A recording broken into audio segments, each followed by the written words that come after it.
सभी भक्तजनों को मेरा निवन प्रणाम। राम राम, जय श्री कृष्णा।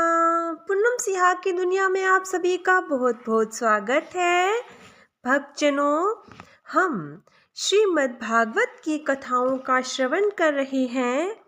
आज हम जिस कथा का श्रवण करेंगे उसका नाम है गजेंद्र मोक्ष। एक बार हु नाम का एक गंधर्व स्त्रियों के साथ वन विहार करने के लिए निकला। त्रिकुट पर्वत के मध्य ऋतुमान उद्यान में एक सुंदर सरोवर देखकर उसने अपना विमान नीचे उतारा और साथ आई स्त्रियों के साथ सरोवर के जल में क्रीड़ा करने लगा। उसी समय देवल ऋषि सरोवर के तट पर पहुंचे। सुंदर स्थान देखकर उन्होंने वहीं प्रभु का ध्यान लगाने की सोची। अतः उन्होंने अपने वस्त्र उतारे और स्नान करने के लिए सरोवर के जल में उतर गए। गंधर्व स्त्रियों को मनोरंजन का एक और साधन मिल गया। वे एक दूसरे पर पानी उछालती हुई कहने लगी, देखो उस ऋषि को, पानी में भीगकर उसकी दाढ़ी कैसी लग रही है। दूसरी बोली, उसकी कोपीन भी तो देखो कैसी चिपकी जा रही है उसके शरीर से। कुछ देर इसी से छेड़छाड़ का आनंद उठाया न जाए। तीसरी ने राय दी। स्त्रियों को खुश करने के लिए हु ने जल में गहरी डुबकी लगाई और जल के अंदर तैरता हुआ ऋषि के पास पहुंच गया। परिहास करने के उद्देश्य से उसने ऋषि का पांव पकड़ लिया। ऋषि ने चौंक कर अपना पांव खींचना चाहा तो हु ने उन्हें और भी नीचे खींच लिया। हु ने ऋषि को 2-3 बार डुबकियां लगवाई, फिर उसका पांव छोड़ दिया और जल के ऊपर आकर धृष्टतापूर्वक उनकी ओर देखकर हंसने लगा। गंधर्व की ऐसी धृष्टता देखकर ऋषि कुपित हो उठे। उन्होंने जल में खड़े होकर उसे श्राप दे डाला। अरे दुष्ट गंधर्व, तूने मेरे साथ बहुत घिनौना मजाक किया है। मैं तुझे शाप देता हूँ कि तू इसी क्षण ग्राह बन जा और जलचरों को खाकर अपना पेट भरा कर। ऋषि का शाप सुनकर हु बहुत घबराया। वह हाथ जोड़कर बोला, मुझे क्षमा कर दो ऋषिवर, मुझसे बहुत बड़ा अपराध हो गया। स्त्रियों के उकसाने में मैं आपका अपमान कर बैठा। मैं अपने किए पर बहुत लज्जित हूँ। मेरा शाप अवश्य फलीभूत होगा। दुष्ट ऋषि बोले, तूने अपने दुष्कर्म का दंड भोगना ही पड़ेगा। तुझे अपने दुष्कर्म का दंड भोगना ही पड़ेगा। हु बहुत गिड़गिड़ाया, किंतु ऋषि का मन न पसीजा। हु बुरी तरह से रोने लगा। मैं अपने किए का परिणाम भोगने को प्रस्तुत हूँ ऋषिवर, परंतु कृपा करके मुझे वह उपाय भी बता दीजिए जिससे आपके शाप से मैं मुक्त हो सकूं। तो सुन, अनंत समय के पश्चात जब भगवान विष्णु का चक्र तुम्हारा स्पर्श करेगा, उसी समय मेरे शाप का प्रभाव समाप्त हो जाएगा और तुम पुनः अपना असली रूप पा जाओगे। ऋषि ने कहा। ऋषि का शाप फलीभूत हुआ। उसी क्षण से हु ग्राह की योनि में जा पड़ा और सघन वन के एक सरोवर में विचरण करने लगा। उसी वन में एक हाथियों का मुखिया भी अपने पूर्व जन्म के शाप के कारण हाथी योनि में पड़ा हुआ शाप को भोग रहा था। वह हाथी अपने पूर्व जन्म में इंद्रदमन नाम का एक धर्मपरायण राजा था, जो एक बार असावधानीवश महर्षि अगस्त्य के सम्मान में उठकर खड़ा न हो पाया। महर्षि अगस्त्य ने उसे हाथी की योनि में पड़ जाने का शाप दे दिया था। एक दिन प्यास से व्याकुल होकर वह गजेंद्र अपने झुंड के साथ उस सरोवर में पहुंच गया और जल में उतरकर अपनी प्यास बुझाने लगा।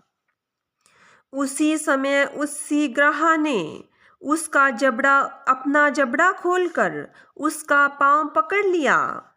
हाथी ने अपना पांव छुड़ाने का भरसक प्रयास किया, किंतु वह अपना पांव ग्राह के मुख से छुड़ाने में असफल रहा।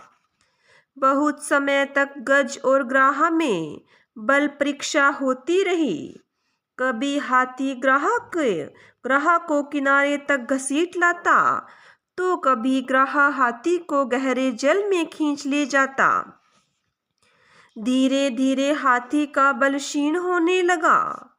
ग्राह उस पर भारी पड़ने लगा। वह हाथी को गहरे जल में खींच ले चला। यह देखकर किनारे पर खड़े हाथी के साथी उसे छोड़कर चले गए। हाथी का पूरा शरीर जल के अंदर समा गया। अब उसकी सूंड का कुछ ही भाग जल के ऊपर था, जिससे वह मुश्किल से सांस ले पा रहा था। बचने का कोई उपाय न देखकर हाथी ने बड़े ही करुण स्वर में भगवान श्री हरि को पुकारना शुरू किया। हे प्रभु, हे दीनानाथ, कृपा करके मेरी रक्षा कीजिए। मुझे इस ग्राह के पंजे से छुड़ाइए देव, मेरी रक्षा कीजिए, मेरी रक्षा कीजिए। क्षीर सागर में शेष शैया पर लेटे भगवान विष्णु ने हाथी की करुण पुकार सुनी। वे लक्ष्मी जी से बोले, देवी लक्ष्मी, मृत्यु लोक में मेरे किसी भक्त पर कोई महान विपत्ति आन पड़ी है, इसलिए वह बड़े करुण स्वर में मुझे पुकार रहा है। मुझे उसके कष्ट का निवारण करने के लिए तुरंत जाना ही होगा। भगवान विष्णु उसी समय गरुड़ पर सवार हुए और वन के उस स्थान पर पहुँचे जहाँ गज और ग्राह में बल परीक्षा हो रही थी। अपने भक्त की रक्षा के लिए भगवान विष्णु ने तुरंत सुदर्शन चक्र निकाल लिया और ग्राह को निशाना बनाकर चक्र छोड़ दिया। चक्र ने ग्राह का मुंह फाड़ डाला। हाथी का पांव आजाद हो गया। चक्र के स्पर्श से ग्राह भी तुरंत शाप मुक्त हो गया और पुनः अपने गंधर्व स्वरूप में आ गया। भगवान विष्णु के साक्षात दर्शन करके गजेंद्र भी शाप मुक्त हो गया और वह भी अपना पूर्व स्वरूप पा गया।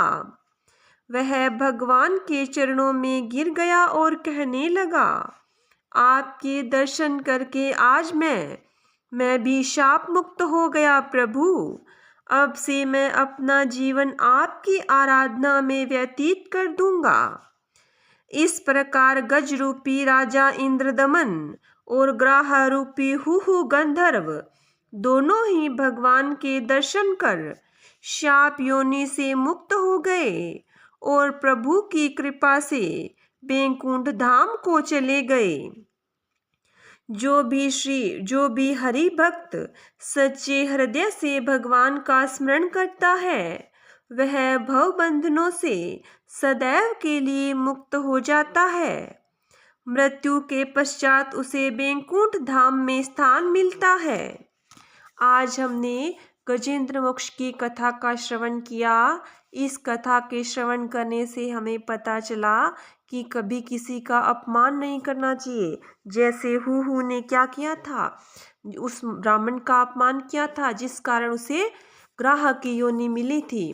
और गजेंद्र जो कि एक अच्छा धर्मात्मा व्यक्ति था और अपनी भूल के कारण उसे शाप मिला, लेकिन फिर भी उसे अपने पूर्व जन्म की याद रही और हाथी की योनि में होने पर भी उसे अपने भगवान जो वह भगवान की भक्ति करता था उसे वह याद आई, और जब अंत समय में वह डूबने लगा तो उसने भगवान से प्रार्थना की, और भगवान भी, जो भक्त अपने सच्चे दिल से भगवान को याद करता है, भगवान तुरंत उसके लिए आ जाते हैं। जैसे गजेंद्र को बचाने के लिए भगवान विष्णु आए थे। इसलिए भक्तजनों, हमें भी हमेशा भगवान को याद करना चाहिए, भगवान को कभी भी भूलना नहीं चाहिए। बोलिए गुरु जम्बेश्वर भगवान की जय हो। बोलिए विष्णु भगवान की जय हो। बोलिए कृष्ण भगवान की जय हो।